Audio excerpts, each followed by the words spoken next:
or trying to get her husband back. And there was a curfew at the time, 8 o'clock at night. You had to be in the house or you get shot. Well, Mom wasn't home at 8 o'clock. Mom wasn't home at 9. Mom wasn't home at 10. Mom didn't come home till after midnight. Thank God nobody shot at her. And she said, your dad will come back, but we have to move out. Move out? Where are we going to go? They don't care. We have 3 days to get out. We can only take pots and pans and bedding for our own use, and all the rest we have to leave. And the Germans was very particular. They got an accountant in and took inventory. They signed everything, and they had Hauptmann signed a note how much they owed us, 63,000 mark for all the inventory. But we had to move out. And with a borrowed handcart, we went down the street. Well, the town was half empty anyway, because everybody had moved out. They lived in the farms left and right. If you're from here, you'd move to Alberta and stay on the farm, because if you were in Fairhope and were bombed every day, you would get the heck out of town, right? Anyway, the town was half empty, and my brother and I broke into a few houses, empty houses, and by climbing in through the back windows and opening the front door, and we brought our mother over to look at him, and Mom selected one of them, and we moved in. And that from there on in, we were in the same boat as everybody else in Holland. No water, no electricity, no coal, no gas, no food, nothing. And the only choices you seem to have is, are you going to die by freezing to death, or are you going to die of hunger? Those were our only choices. But all of Holland was in that same boat, because in '44, when the Guard Market exercise took place, our Queen had gotten on the radio, and people supposedly had no more radios. Everybody had to turn their radios in, except us, because we had German soldiers in the house all the time. The Queen got on the radio, and she said, we are now in Eindhoven, we're in Nijmegen, we're in Arnhem, and tomorrow we expect to be in Amsterdam, and next week I'll set foot on soil in Holland, and please help our efforts by upstaging the Germans as best as you can, go on strike, and sabotage as much as you can. And they did. Trains went on strike, power companies went on strike, everybody on strike. So all of a sudden, there's no more transportation. The Germans only ran the trains for their own good. They said, it's your problem. No more food, no more clothes, no more coal, no more gas, no electricity, no more nothing. So all of a sudden, in February of '45, we were in the same lousy boat as everybody else in Holland, in what was still occupied Holland. 1/3 of Holland, the lower part, was liberated. The northern 2/3 remained occupied, and as a matter of fact, the Germans didn't surrender that part till May 5th, just 3 days prior to VE Day. So all of a sudden we were in the same lousy boat as everybody else. Did your father come back? Oh yeah, my father was back the next day. He helped us move. So my father's back, and my oldest brother was kind of tall. He was 15, but he looked like he was 18. If he showed his face in the street, they would pick him up and send him to a labor camp. So he couldn't show his face in the street. My father couldn't show his face in the street because the same thing might have happened. So they couldn't do anything. So it was up to my younger brother and I to provide food, coal, and wood for the family so we'd survive. At the age of 13 or so, how did you do that? By applying what we'd learned. Stealing from the Germans is not really stealing. We didn't have many choices. We stole a lot of food and coal, what have you. But in town there were warehouses. The Germans called them Brotausgaben. Brot means bread. And the Germans had these hard loaves of sour bread, very dark. And it lasted forever. Even if the bread was mildewed, you could cut off the top part and eat it. And they had stores and stores of it, and it had to be distributed to all their camps around town. And the German soldiers would pull up with little trucks or with their horse wagons and load up bread to bring to their camps. And these had to be loaded. The result was, in the warehouse, they needed people to load bread. And we pick 2 loaves of bread, pitch it to the next guy, and so on, form a long line. And for every wagon we loaded, we got 1 loaf. So we'd come home most days with 2, 3 loaves of bread, most days.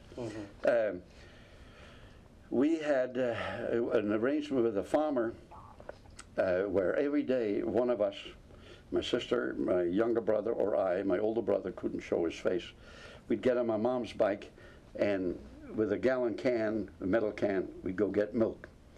And since we had been dealing with that farm for a long time, and we had booze at the time, having a restaurant and a bar, so we had been trading with him for a long time. So every day, somebody would go and get milk. So we had bread and milk, and then some of the items we stole, and some of them are hard to believe. If you read the book, you still won't believe that young boys will break into a building where there was a time bomb, was damaged by a bomb, and there was a time bomb down there, or it was a bomb down there. We didn't know if and when it was going to explode, and it was boarded off by the Germans. But we'd go in there and load food and bring it home. And then one incident, one night, we were roaming around. We had 2 sleds. My dad had built sleds. The winter was terrible. We had a winter that was 3-4 months long, and packed snow everywhere. So we had sleds with which we could work our way through the streets. And we were roaming around, and in one of the big houses where the Germans were stationed, we were trying to steal a radio from my father, because all of a sudden we had no more radio, and to see if we could bum some food. And as we were sitting there chatting at the kitchen table and having some soup with the German soldiers, 2 officers came in and said, "Whose sleds are in the driveway over there?" And, "Ooh, sorry, if we're in the way, we'll move them." I thought they wanted to back out a car or something. And they said, "No, no, no, no. We've got to go to the station. We have bicycles, and we need our suitcases at the station. Now, here's a cigar for you, for your papa, and here's a couple of guilders for you. Now, would you boys be kind enough to bring these suitcases to the station?" So here my brother and I, with the 2 sleds, our ropes over our necks, we marched out in the direction of the railroad station. And that's the funny thing, we never said a word, he or I. We understood one another so well. At a given point, we simply made a left turn, down a street, into an alley, another alley, and before you knew it, we were home with 3 suitcases, and it was like Christmas in the middle of February. All sorts of stuff, all sorts of clothes, beautiful boots, officers' boots that my father could wear, and uniforms that my mother could use to make clothes for our children. That was one of the best tricks we pulled at that time. And for more of these stories and adventures, look for Frits Forwer's books, the 5 Years Under the Swastika, The Fun of Flying, and you went on to do some murder mysteries as well to continue your adventurous life. Yep. After I was through writing about myself, I decided to start writing mysteries. And I'm intrigued by the Mossad, the intelligence outfit of the Israelis, because they've got guts. The FBI, CIA, tobacco and alcohol control, so the conspirators. And I'm intrigued by the fact that the Americans organization didn't work well together. The Israelis are much more efficient than the American intelligence, and you know about that, the major shooting people at Fort Hood, which could have been prevented, and the shoe bomber landing in Detroit after they had 10 warnings. Some of these things are degrading. But I put all of this together and create suspense stories. And there's a lot of truth in it. By coincidence, I have a book in my possession written by a Dutchman who operated a flight school in Venice, Florida, who trained 20 Muslims, the terrorists that flew into the Twin Towers. And now in his book I learned, because I thought the FBI and the CIA were just plain stupid, not knowing that if somebody comes to a flight school and plunks down $30,000 and says, "I want a commercial license," they say, "Oh, wait a minute, buddy, where'd you get the money from," right? No, the CIA and the FBI were aware of what was going on. In the book that this Dutchman wrote of the flight school, because he was interrogated after 9/11, you can well imagine, by the FBI, the CIA,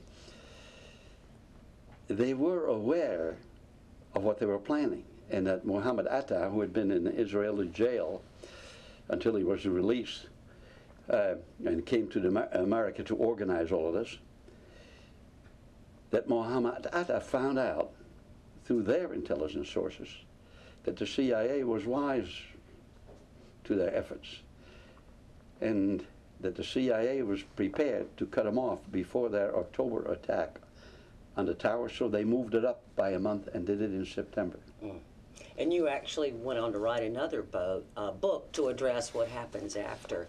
Well, Frits, it's been a pleasure. It's obvious that your life has been an adventure, and your adventure continues. Yes, Thank you very right here. much. Thank you so much. Thank you.